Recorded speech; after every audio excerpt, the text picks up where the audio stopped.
बुजुर्ग पिताजी जिद कर रहे थे कि उनकी चारपाई बाहर बरामदे में डाल दी जाए। बेटा परेशान था, बहू बड़बड़ा रही थी, कोई बुजुर्गों को अलग कमरा नहीं देता, हमने दूसरी मंजिल पर कमरा दिया। एसी, टीवी, फ्रिज सब सुविधाएं हैं, नौकरानी भी दे रखी है। पता नहीं 70 की उम्र में सठिया गए हैं।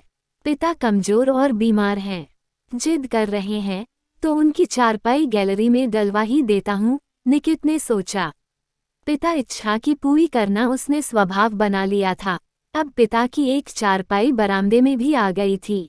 हर समय चारपाई पर पड़े रहने वाले पिता अब टहलते टहलते गेट तक पहुंच जाते। कुछ देर लान में टहलते, लान में नाती पोतों से खेलते, बातें करते, हंसते, बोलते और मुस्कुराते। कभी कभी बेटे से मनपसंद खाने की चीजें भी लाने की फरमाइश भी करते। खुद खाते, बहू बेटे और बच्चों को भी खिलाते। धीरे धीरे उनका स्वास्थ्य अच्छा होने लगा था। दादा, मेरी बाल फेंको। गेट में प्रवेश करते हुए निकित ने अपने 5 वर्षीय बेटे की आवाज सुनी तो बेटा अपने बेटे को डांटने लगा। अंशुल, बाबा बुजुर्ग हैं, उन्हें ऐसे कामों के लिए मत बोला करो। पापा, दादा रोज हमारी बॉल उठाकर फेंकते हैं। अंशुल भोलेपन से बोला। क्या? निकित ने आश्चर्य से पिता की तरफ देखा।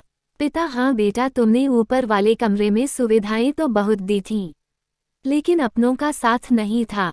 तुम लोगों से बातें नहीं हो पाती थी। जब से गैलरी में चारपाई पड़ी है, निकलते बैठते तुम लोगों से बातें हो जाती है। शाम को अंशुल पाशी का साथ मिल जाता है। पिता कहे जा रहे थे और निकित सोच रहा था, बुजुर्गों को शायद भौतिक सुख सुविधाओं से ज्यादा अपनों के साथ की जरूरत होती है।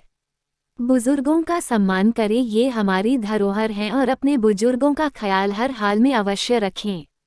ये वो पेड़ हैं जो थोड़े कड़वे हैं, लेकिन इनके फल बहुत मीठे हैं और इनकी छांव का कोई मुकाबला नहीं।